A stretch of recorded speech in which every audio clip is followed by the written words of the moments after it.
completely different thing, thank God. Looking at Elena. Just a few things. These are tricks of the trade that I learned through doing science that many students do not realize, and so it's been found to be useful by students. So that is why I do it. It's not optics, but simply have to do with how you go about in your daily life, in your daily work, thinking about data. So statistics is the discipline concerned with the study of variability, with the study of uncertainty, study of decision making in the face of uncertainties. So this is what you'll find if you Google it. The science of collecting, organizing, analyzing, and interpreting data. So how you collect data depends on statistics, how you organize it, how you analyze it, and how do you interpret it. All of these, they're statistical elements.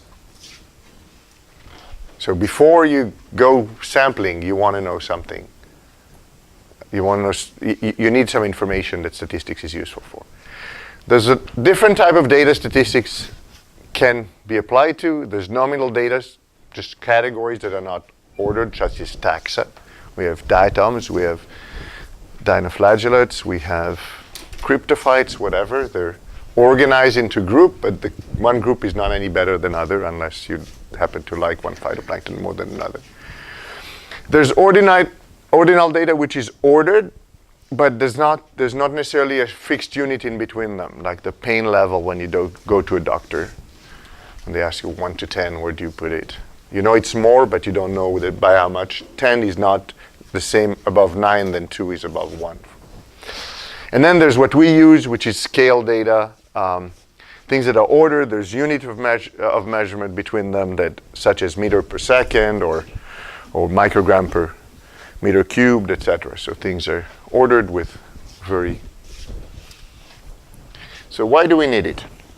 Statistics help us provide answer to question like, what is the concentration of plankton at the dock right now? I don't know what it is, I'm not measuring it. But I can come up with a reasonable inference if I go on the Darling Marine Center website and I see something about what was measured here in past years, how much it varied, things like that. I can come up with a prediction and a reasonable uncertainty around it. Will species X be in the water tomorrow? So now it's even, a prediction.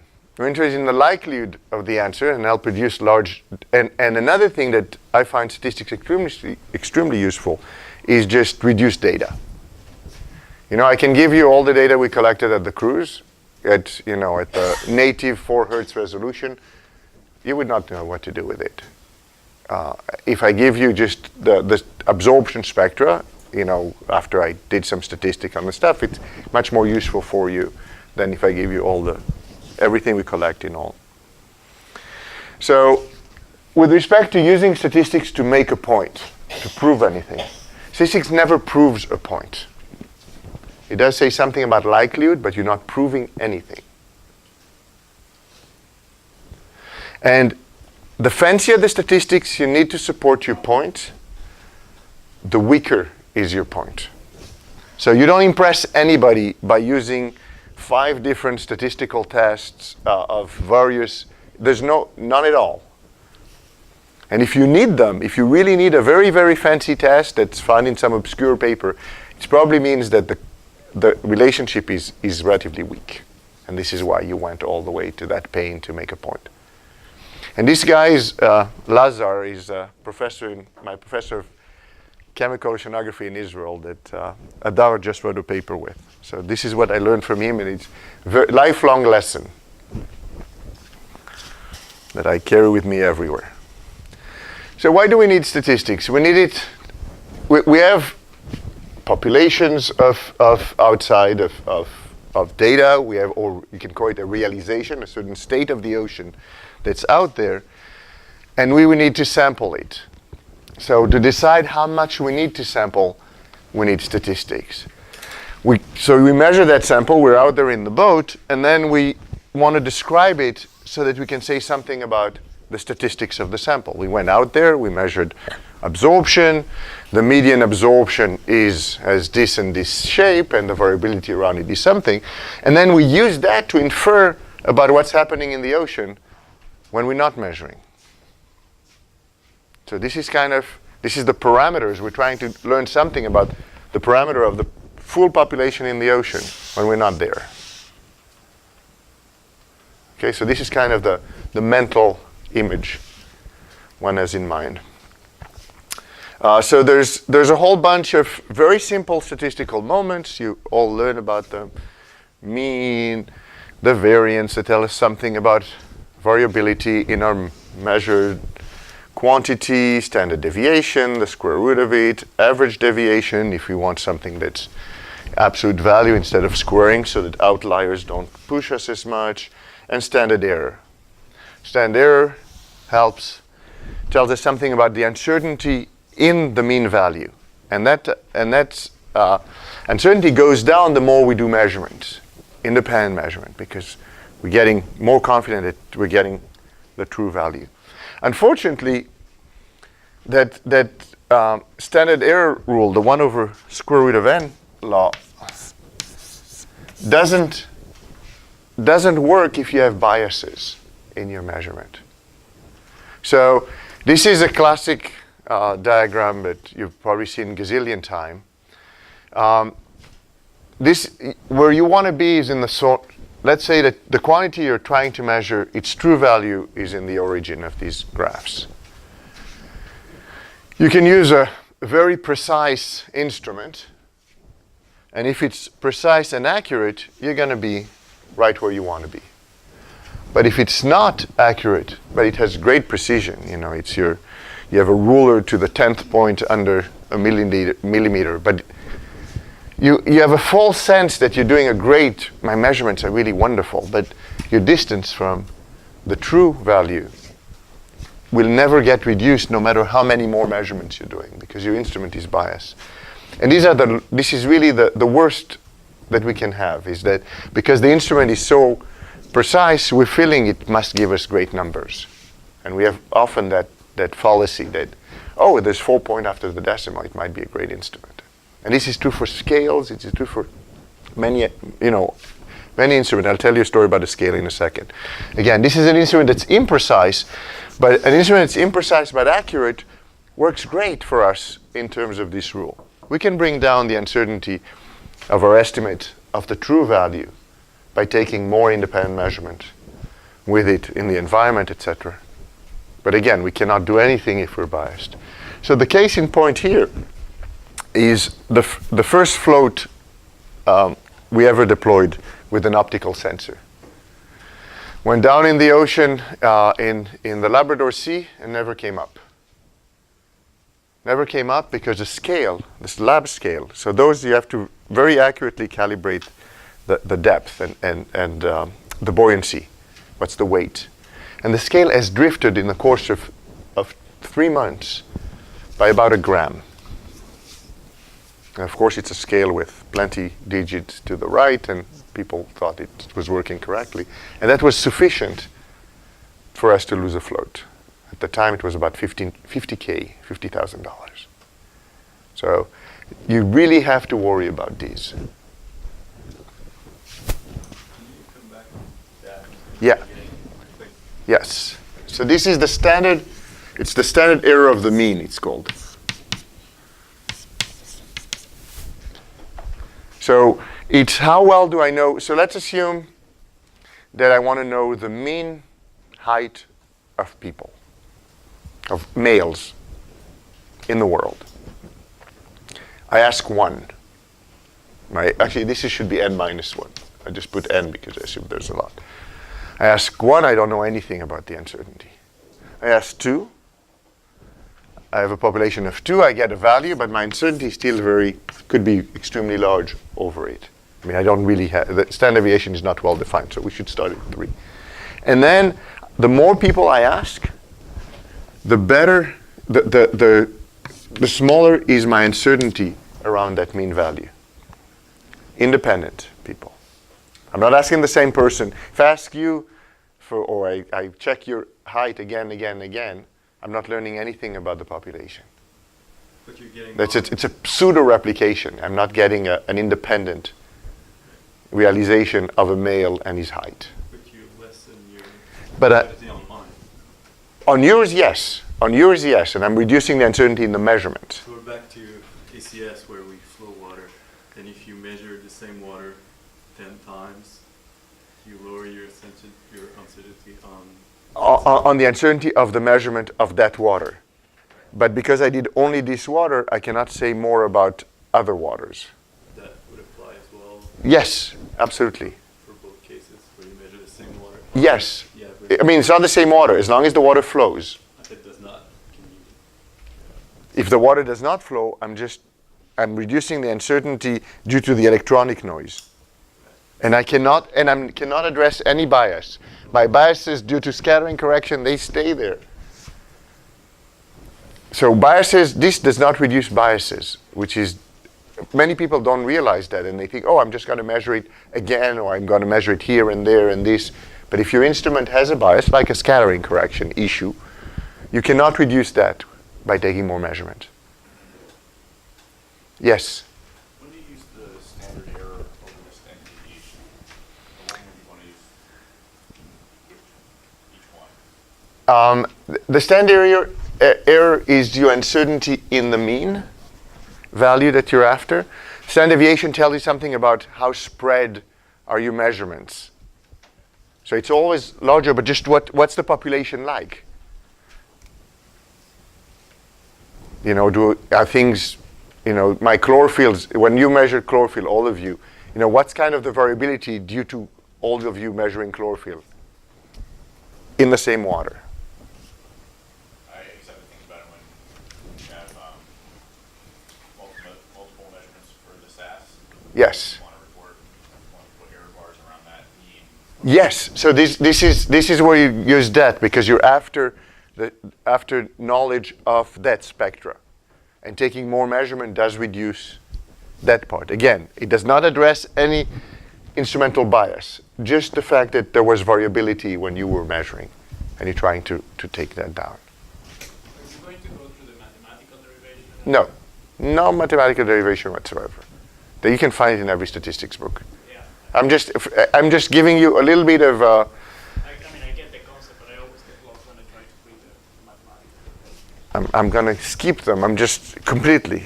I'm not. I'm going to send Niels now a zip file that's the NIST version of the Guide to Uncertainties and Measurements. Super. Super. The gold standard for Super. all the Super. metrology. Yeah. Metrology. Metrology is the study of making measurements.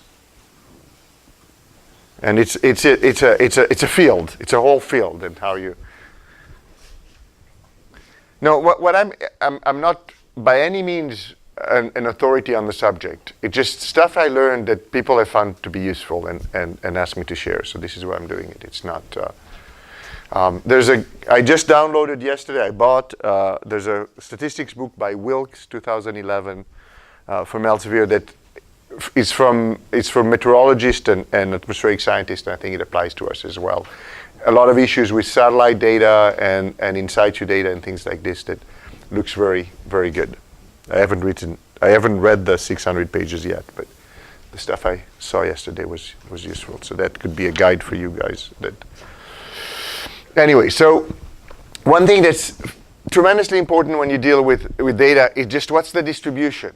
What's the likelihood you're going to get a certain value? This is really what you're after.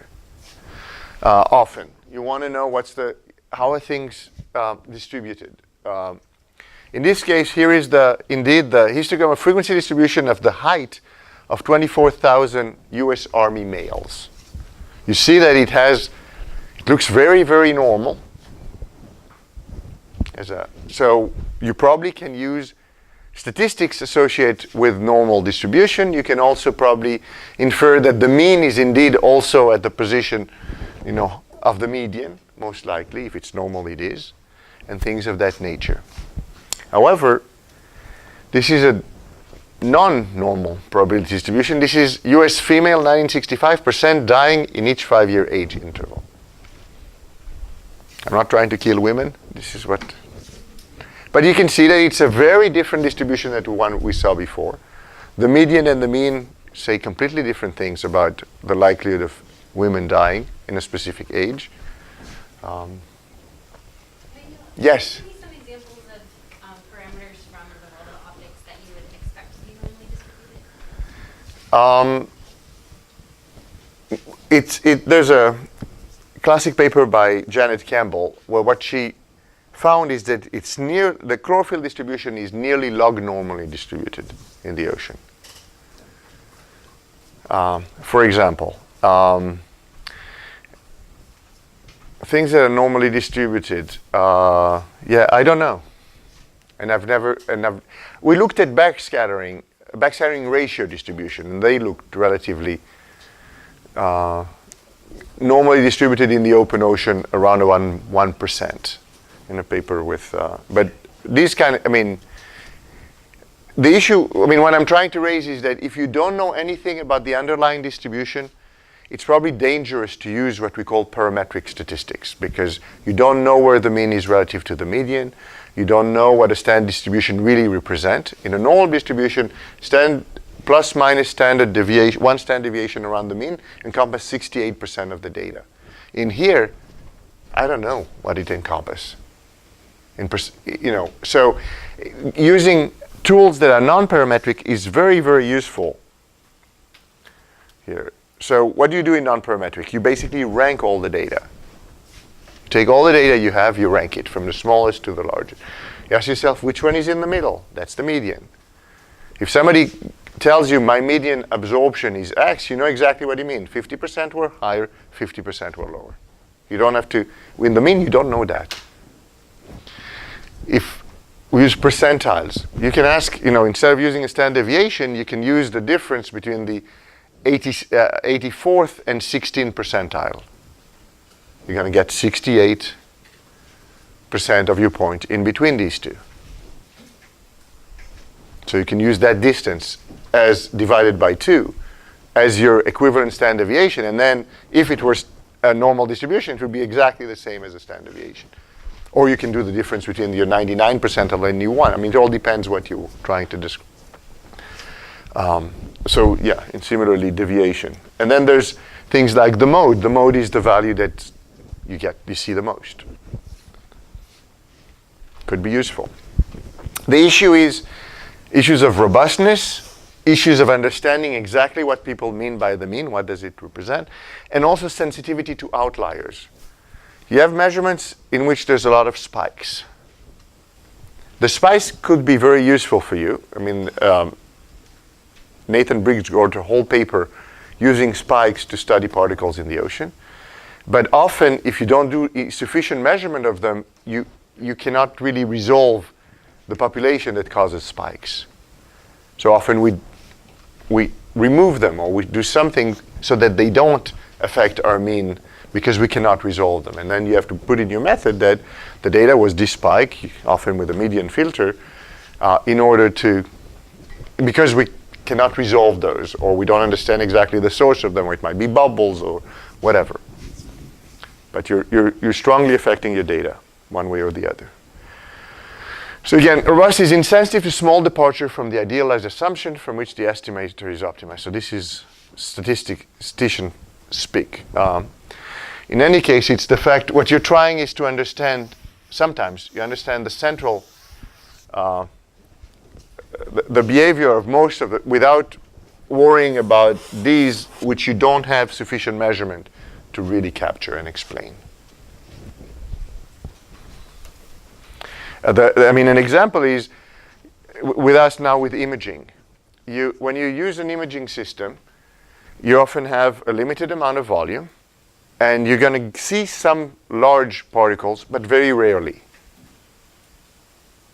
Every now and then there'll be a large predator like a ciliate that's about 150 micron passing by.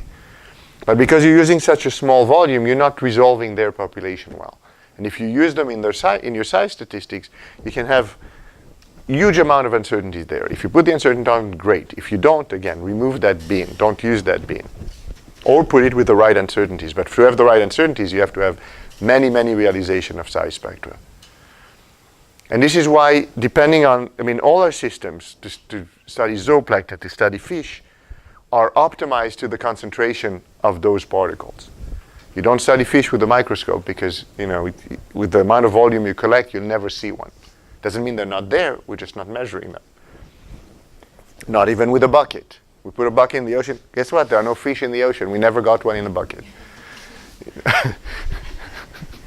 No, but you're laughing, but this is exactly what happened with sampling system. Our sampling system are biased, they're always biased.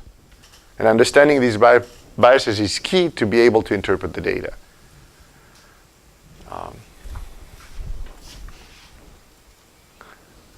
So here is an example of where I use in my work some of these things. So I was diving with an AC-9 on my back in the Bahamas. And Ken was there diving as well, doing other stuff. And there's a pointer or something I can point to. We're diving, this is a coral reef, this is sand. And I'm a meter above the bottom. And here is what I see in beam attenuation above the reef, and this is where I see above the sand. Here I describe the probability histogram above sand and above reef. And what you see is the difference between mean and median is very large here and very small here. It's very large here because there's a lot of, big rare particles above the reef. Most likely some zooplankton or something else that I was able to capture in my hose that are not above the sand. That says probably, and you can tell me, probably has some ecological meaning that I don't know, but this is where these big particles are useful to learn about. You see that both have very similar medians, so the beam attenuation was not that different between the two. But the presence of spikes was very different.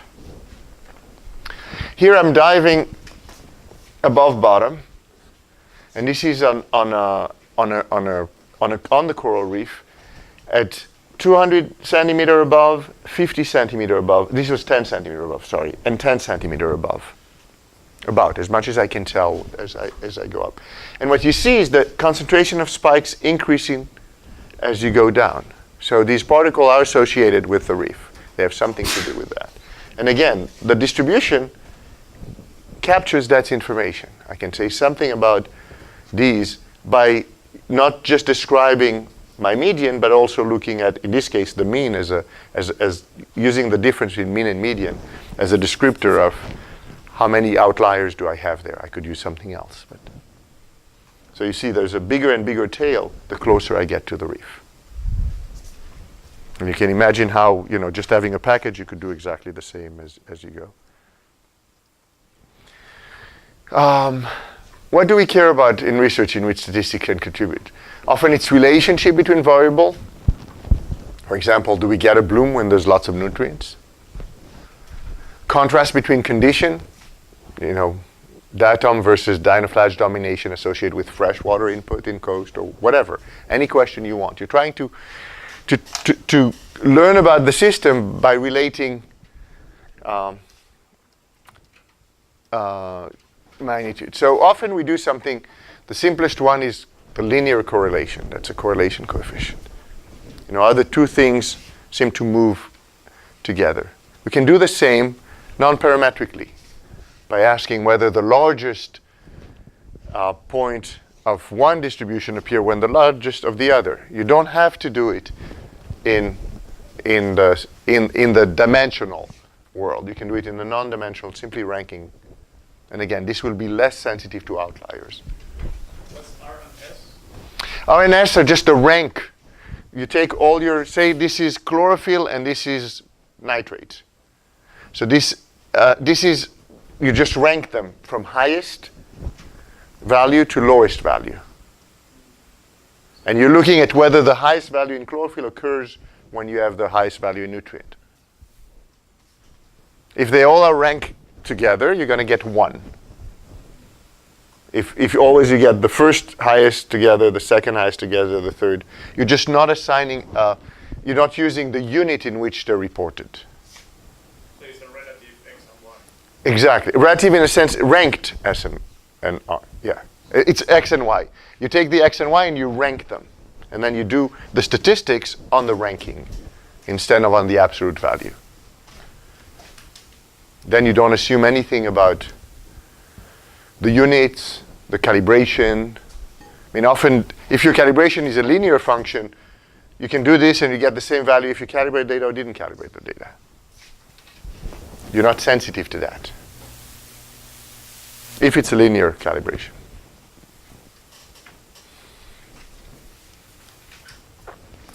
Just as an example, this is from that book that I told you by Wilkes. It's called Anscombe's Quartet. I assume somebody has done it. These are 4 figures of 2 variables, one against the other. Both variables have the same mean and same standard deviation. Both variables have the same mean and standard deviation, including this one with the outlier, and the same correlation coefficient. See how different they are.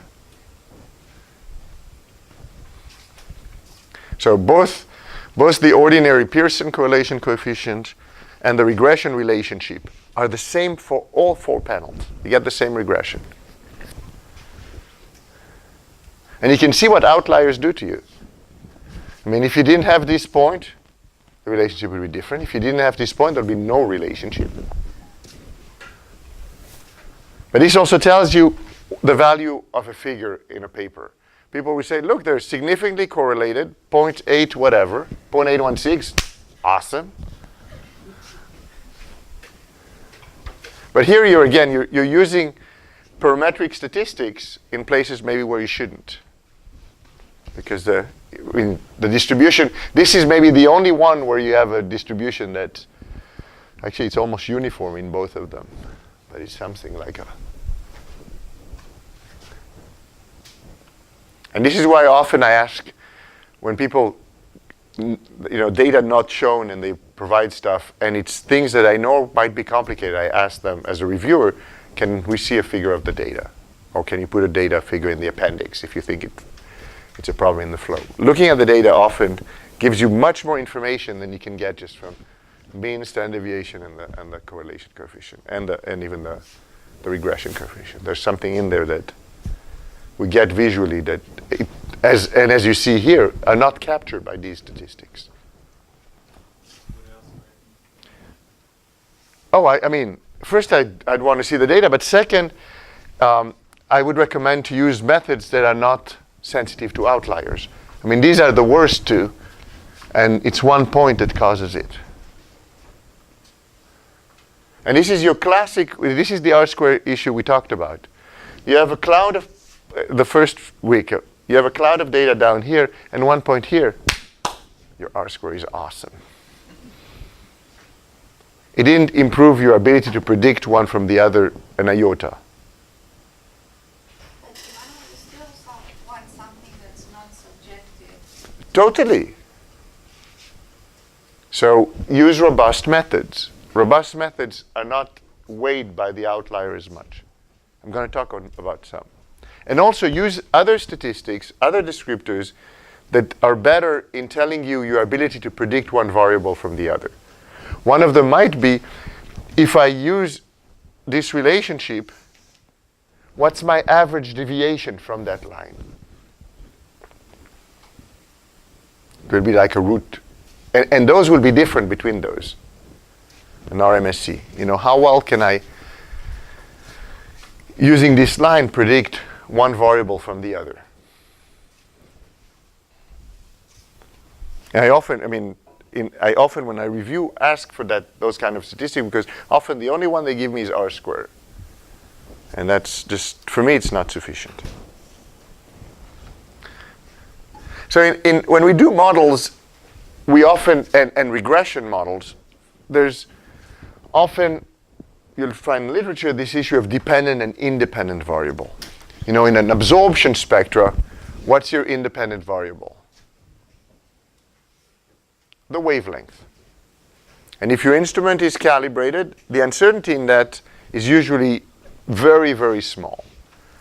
Most of the uncertainty is in the value of absorption, not in the wavelength. Similarly, a time series of scattering, the uncertainty in the time is usually, maybe not in the absolute time, but in your in your clock is, in your delta t is very, very small compared to your uncertainty in scattering. However, if I do a regression between chlorophyll and size, is there one variable that we know better than the other? Or that we can assume is errorless or negligible uncertainty? We don't. But when we do regressions, and we use what's called type 1 regression, the one that you're going to get from Excel, for example, we tend to, if you look at, so you have, let's say we have a series of points, and this is chlorophyll versus size, let's say, or something of the similar. If we use Excel and we do a linear regression between chlorophyll and size, we're going to get that chlorophyll equal A size plus B. If we do size versus chlorophyll, this is going to be C times chlorophyll plus D. It turns out the two lines are not equivalent, because the two lines were derived by assuming that the x variable is independent, it's error-free. And they're done by minimizing the difference of the y-axis variable with the line. So this one only minimizes uncertainties in this direction. And then if I flip the axis to do size versus, I'm going to only minimize in the size, assuming chlorophyll is error-free. And so I'll end up with lines that are not, they're not, one is not, C is not 1 over A. And many people don't know about it. They think it doesn't matter which one you regress against the other, you're going to get the same exact. What are you doing? Just regressing. Well, you do. So these are called type 1. Type 1 are the ones in which you assume one has no error in the other, and all the minimization that's done is done in one axis. And it's usually least square minimization. So you're not actually minimizing this difference, you're minimizing the square of these differences. So if you have an outlier that is weighing much more on your regression, as we saw before, then in this case, having one outlier, this can drag, even though it's 1 out of 12 points, it drags the whole line up, because it counts, you square the difference between the line and this when you minimize. You square all the sum of these when you do a linear regression, type 1 linear regression. So this is the classical regression. Classical regression, y of x is a of x plus b. And this is chi-square is what I'm trying to minimize. This is the function that you take the derivative of, and you can do it analytically if you ever were so inclined, to find what are the optimal a and b to give you that line with minimum. Now, here I've added something about the uncertainties. You can add the uncertainty to this. Typically, it's not added. The assumption is it's the same for all the points. They all have the same uncertainties. But if you wanted to, you can put it in. It's not hard. And this way, if you have a point with a lot of uncertainty, it does not contribute as much as the points that have little uncertainty to your regression. This is where the robustness comes in. And as I told you before, I have my Bible for these things is not the one from NIST, because I don't know it. It's Press et al. 1992, numerical recipes. This is where 99% of what I'm talking to you about today comes from. It was written for scientists, and it's just not, there is no mathematical derivation as much. It's about what works and what doesn't work and it comes also with, computer codes that you can apply your data straight to. Yes? Okay, so you, for instance, you derive chlorophyll from satellites. Mm-hmm. You also measured it in the field. You do 1-1 plot. Yeah. Which type of regression should you use then? I'm getting to it. I would use a type 2 regression. So a type 2 regression is one where you allow for uncertainties in both parameters. So now I'm minimizing a function that takes into account the uncertainties on both axes. When do you not have uncertainties on both axes? Again, I usually do type 2 all the time, unless one variable, the uncertainty is negligible. That's the only time I would do it. Like time or Time, space, whatever, wavelength, solar zenith angle, things that you have a really good handle about the uncertainty, and it's small. Do you have to know sigma squared? Well, you don't. I mean, most people don't put anything because they assume it's the same. And then you have issues of units, because if both are chlorophyll, there's no problem. But if one is chlorophyll and the other is carbon, they're not the same unit, and you have to multiply one by the other to scale appropriately. But often, if we do triplicates, if we have a spectra, we have some uncertainties. You can use, for example, the fact that your uncertainties with the ACS in the blue are larger than in other wavelength. Those can come into your regression. And it turns out things behave much better when you do these, when you put the correct uncertainties, because then, again, points that are outlier, you never throw a point out. It's always there. But because it has a large uncertainty, it just doesn't weigh as much in your line. There's a guy in Mbari, his name is, I think, Petzer or Peltzer, that has a MATLAB codes to do all the different type 2 regressions, type 1 and type 2 in MATLAB. That we often use. He has a whole library of those, and with books that he used to derive them from, and you can test them and all that. So, highly recommended. So is this type 2 minimizing 45 degrees? No, minimize both direction. In this direction and in this direction.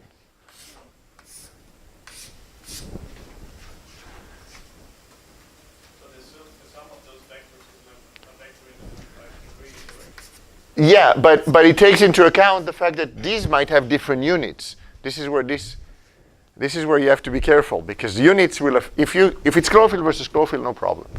But it's chlorophyll versus, I don't know, temperature. They have different units, different ranges, and that will affect how things are. It could affect. So sometimes what people do, they normalize both from 0 to 1, and then they do the regression, and then they translate back. So the vectors are weighted differently. That's kind of what you're saying. Yes, you just want to make sure that that's not affecting your results. Yes? So in this case, the type 2 regression, does it matter? No. It doesn't matter which is on the X, which is on the Y. You can reverse them, you should have exactly the same line. And the slope turns out to be the square root of the multiplication of these, A and C. I mean, it becomes a black art. There's to some degree. I mean, there's still issues with units. There's still, Ed Laws has a book called something like Numerical Method for Oceanographers, Mathematical Method for Oceanographers. There's a whole chapter in there on this that I recommend you read. If you don't count sigmas, is the denominator 1 plus a squared? It will be, if you assume they're all the same, it's going to be 1 plus a squared. Exactly. But that's assuming that, you don't want to use it that. I mean, only if they both have the same units. Because basically assume it's a unit of one of error. But again, if one is different units or one has larger errors. Just because whenever I do the type 1, Yeah.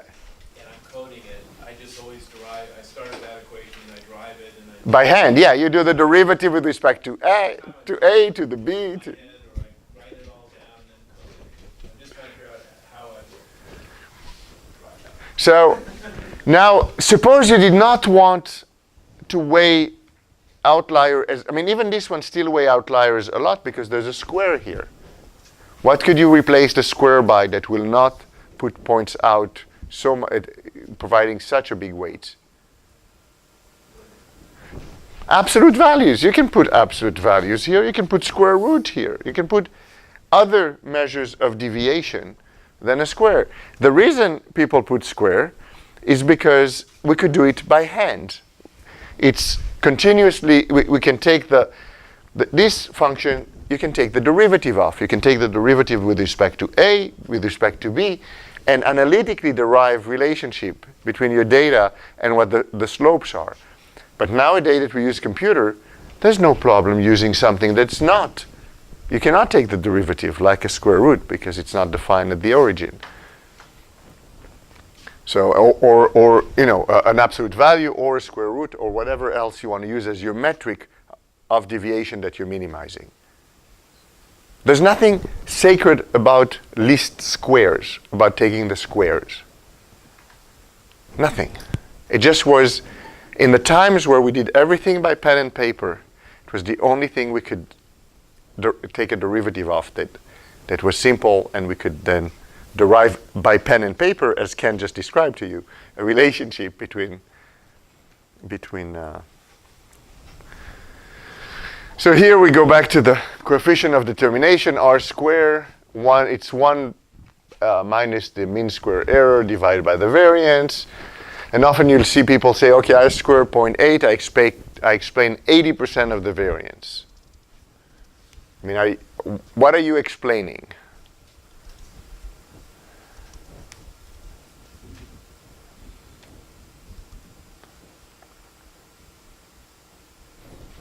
Or is it useful? I mean, obviously what they say, you're explaining X% of the variance, but as we talked about before, and I'm sorry to belabor this point, I can have a lot of points here and 1 point here, and I'm going to get a beautiful, I can explain 80% of the variance with that parameter, but it doesn't tell me anything about how well can I predict one from the other.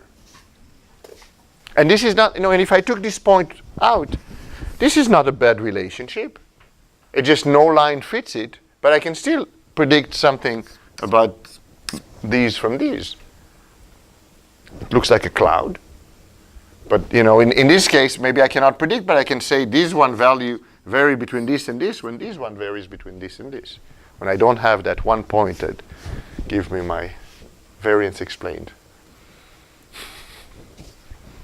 I don't know.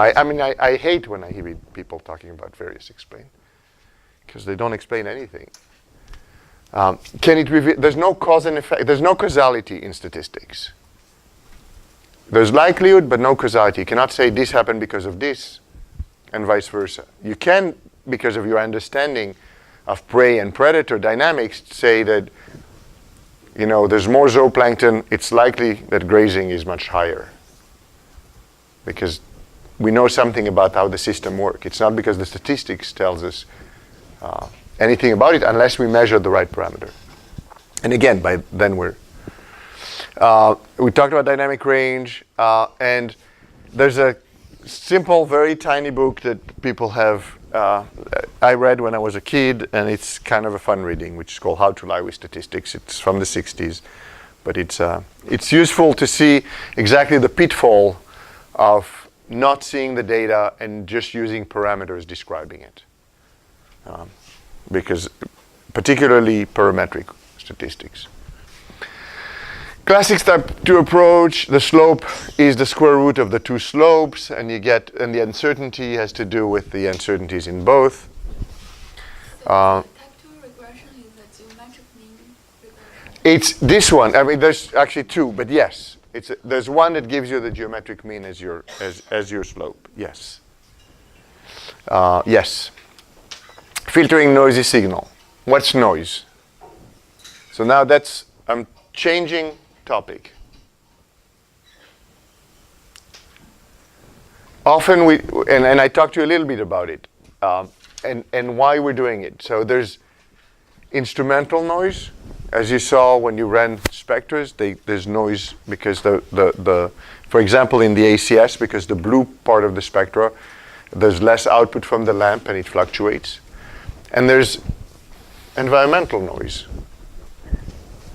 And that's just the fact that things are variable, patchy. There's no one value that if you wait long enough, you can capture.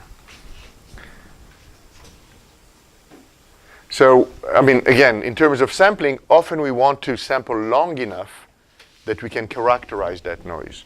Because if you do one measurement, and it happened to me, the spike, there was something in the zooplankton in front of your BB sensor, this is all you're going to get.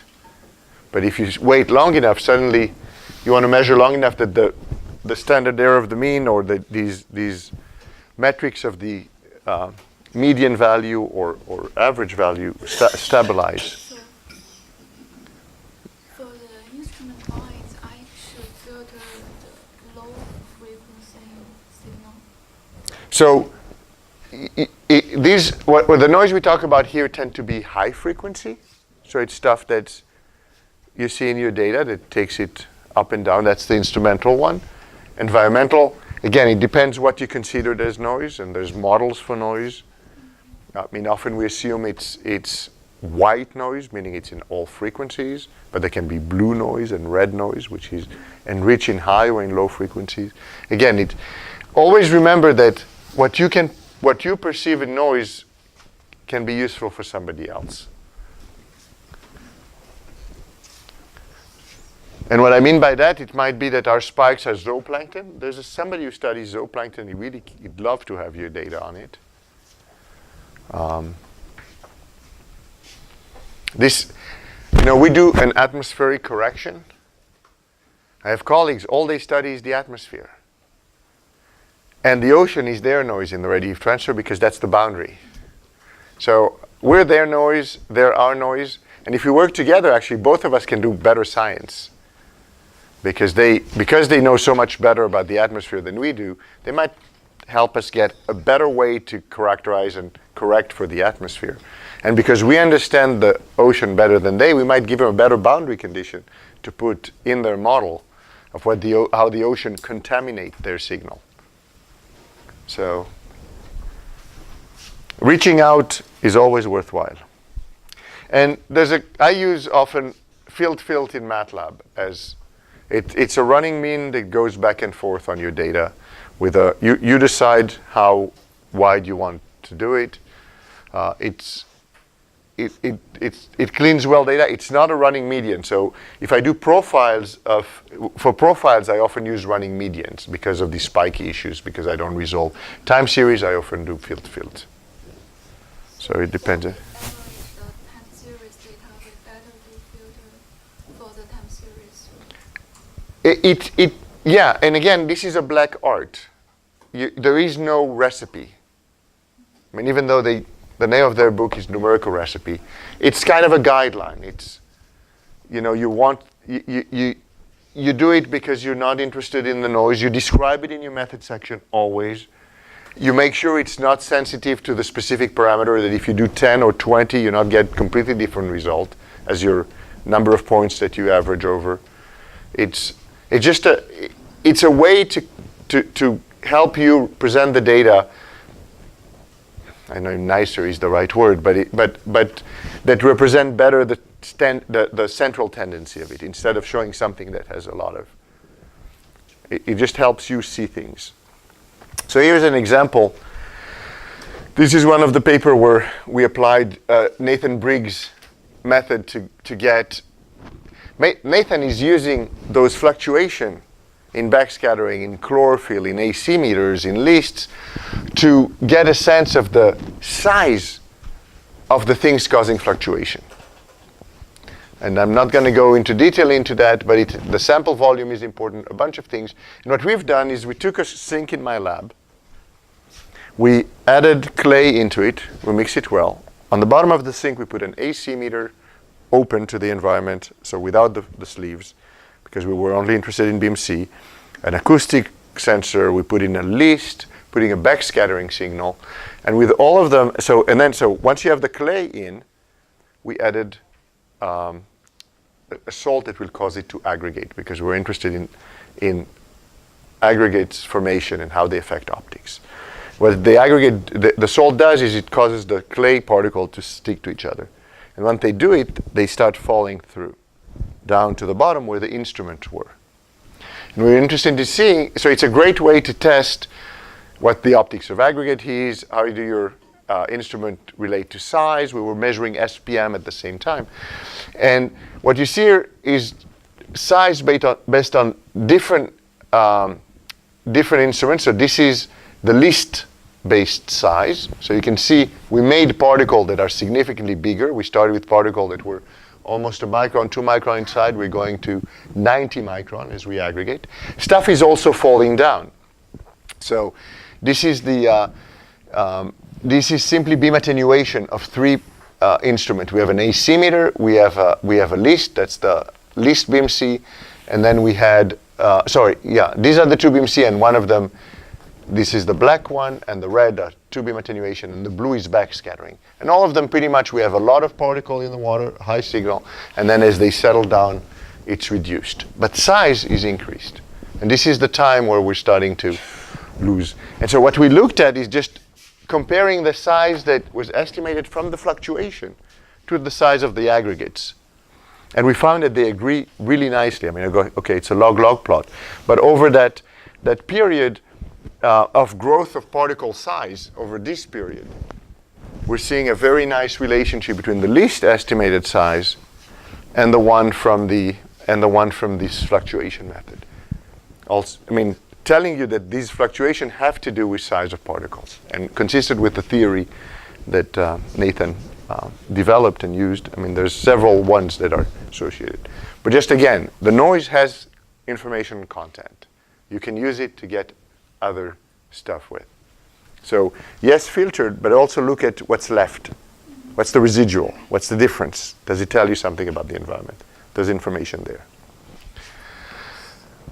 But We need to set up the window size according to our own incentive data. yes, the way your sampling protocol, that will determine what filtration window you're going to use.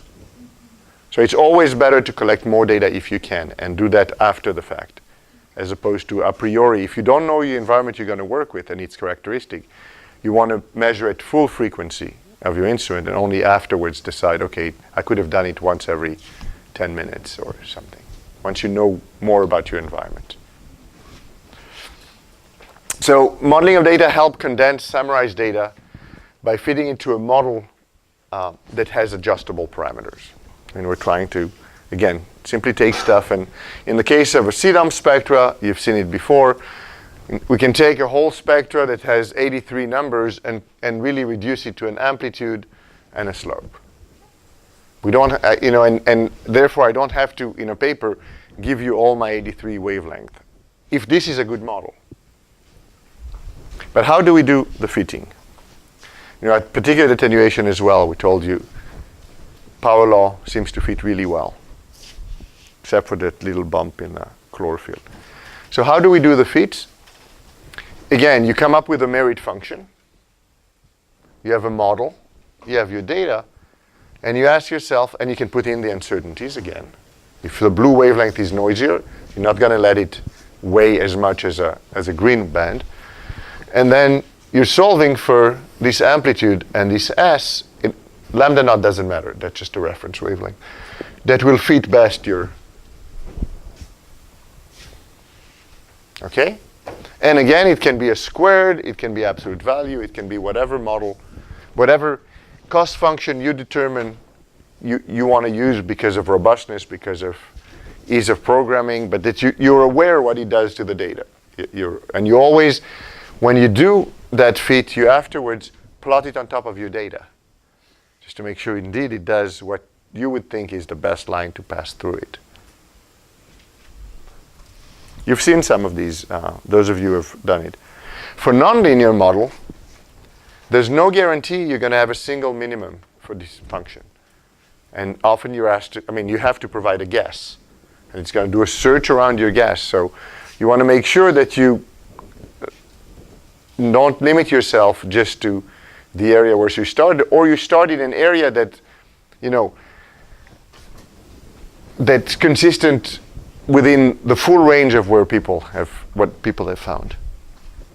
So don't do the log fitting to a log. And you can do this with irradiance data to fit the exponential decay of irradiance. Any of those you can use these kind of models to do. And you have to provide an initial guess for those. I told you about that. The MATLAB function used to be fmin search. Now it's called something else, I think. Is it fmin search still?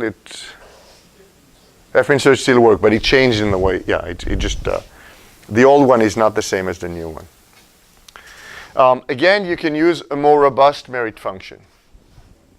Absolute values. Don't limit yourself to anything. Okay.